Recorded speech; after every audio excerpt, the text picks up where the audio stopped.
The BMW 3 Series is a legendary nameplate. It's probably the name that you think of when you're thinking of a luxury sports sedan. However, the past few years have not been kind to the 3 Series. In 2013, it won our luxury sports sedan challenge, but when we did that challenge again in 2017, it slipped all the way to 6th place out of 7 competitors. Now, there are a few reasons for that drop. A big one being that there's new competition in this segment in the form of the Jaguar XC, the Alfa Romeo Giulia, and now the Genesis G70, our car of the year. But also the 3 Series, it was getting old and it was simply just not that fun to drive. However, this is the new 3 Series. It's what's called the G20 generation, and with this, BMW has a chance to fix some of the problems that plagued the previous 3. BMW did offer a 340i variant of the previous generation of the 3 Series, but the new 3 Series is the M340i, and it earns that M designation through a litany of suspension upgrades, but also a lot more power under the hood. So, a turbocharged 3-liter 6-cylinder engine makes 382 horsepower and 369 pound-feet of torque. That is up 62 horsepower and 39 pound-feet of torque over the previous model, and that's a huge jump. It's enough to get that car to go from 0 to 60 in 4.2 seconds. Driving on the track this morning really gave that powertrain a chance to shine. The cars that we drove also came with all-wheel drive and had electronic rear differentials. It's a pretty aggressive setup, and the M340i, it puts down power coming out of a corner better than any 3 Series that I've driven before. It really is immediate, and the engine works very, very well with the 8-speed automatic transmission. Now, I know that some people will say, I wish that BMW was still going to offer a manual. BMW announced that, the 8-speed automatic is going to be the only transmission on the 3 Series going forward. To those who are saying that the lack of a manual might cause them to not consider the 3 Series, I would say to give the automatic a chance. It's a very good one. Not only does it shift quickly, but the programming is very, very good for aggressive driving. So on the track this morning, I didn't actually use manual shifting at all. I just kind of put the car into Sport Plus, its most aggressive drive mode, bumped the shifter over into S, and it did a very good job of not only holding gears, but also downshifting. So when you brake hard into a corner, the engine actually, you can hear it shifting down to not only give you engine braking, but also to put you in the right gear on exit. So it actually helped me put down power, and it gave me one less thing to worry about on the track, which was always nice. I was just able to focus on keeping a good, smooth line and accelerating coming out of the corners at the right place.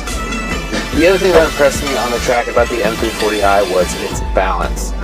The new car has nearly perfect 50-50 weight distribution, and BMW also engineered a new series of dampers on the vehicle as well. So it does a very, very good job of controlling the car's weight, whether you're braking, whether you're turning.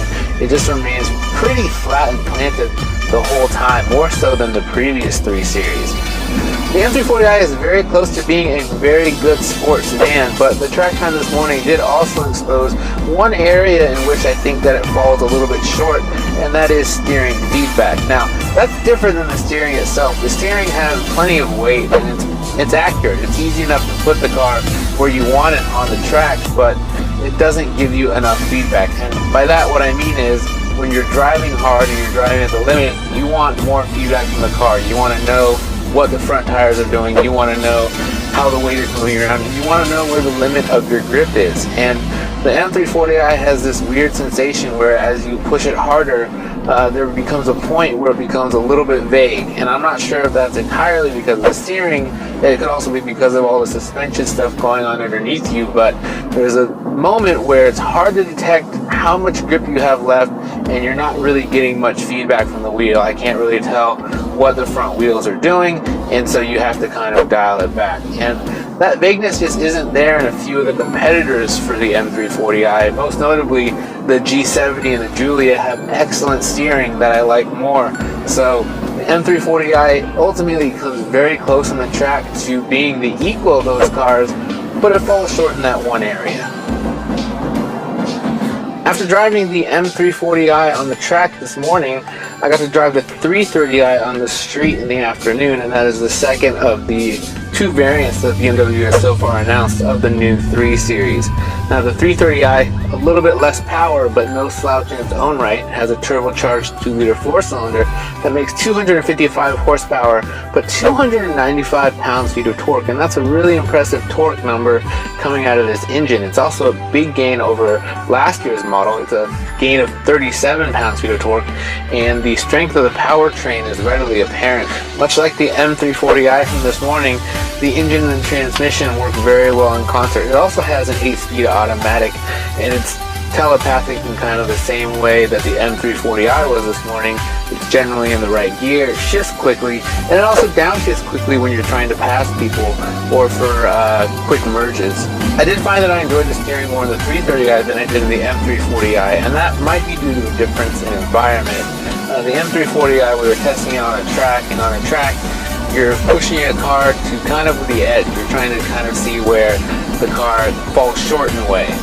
But on a public road, on a mountain road like some of the ones that they have here around Palm Springs, the 330i proved to be really capable. And there's a strong initial bite to the steering on turn-in that I didn't quite get with the M340i that I got in this vehicle. The 330i that I'm driving right now is a rear-wheel drive, so that might be a part of that. But I really enjoyed the strength of the initial turn-in, and since I wasn't really pushing the car to the edge of where it can go, the lack of feedback didn't bother me as much. I still think that there are competitors in the segment that do handling better than the 3 Series. The Giulia comes to mind, and again the G70. But this 3 Series is much improved over the last one, and it does go a long way towards making it more fun to drive. Also worth highlighting on the new 3 Series are improvements to the interior, especially in the area of technology. So we're running me 2 large screens, one here in the instrument panel, and a very high resolution bright screen up here for the multimedia system. This is all powered by BMW's iDrive system, and when iDrive debuted, to be frank, it wasn't very good, but BMW has released new versions of the system, updated the menus, made better screens, to be honest, and then now the system is, I think, one of the easier ones to use in this segment. The screen is actually easy to reach as well from the driver's seat, so you have the option of using it as a touchscreen or using the multimedia controller down here. There is one catch to the system, and that is it doesn't have Android Auto. But since the system is so good, as an Android user, the omission of Android Auto doesn't bother me as much as it normally would.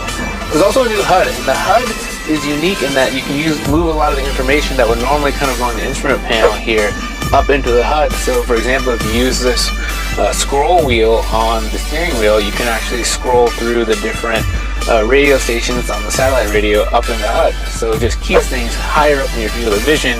You spend less time looking down, which means less distracted driving. Initial returns for the new 3 Series are very positive. The improvements in drivability thanks to very good powertrains and suspension updates, as well as improvements in technology and a leap forward in cabin quality, will serve the new 3 Series very well, I think, going forward. Now, I can't say where exactly I think it would finish if we were to redo a luxury sedan challenge this year, but I can say that I'm pretty sure that it would do much better than 6. I'm excited to spend more time in the 3 Series to do a deeper dive on those technology updates, as well as check out a few of the new safety features, including a low-speed autonomous feature that BMW added to the new 3 Series. The 330i starts at just over $41,000, including destination charges, and it goes on sale in March, while the M340i starts at just under $55,000, and it hits dealerships this summer.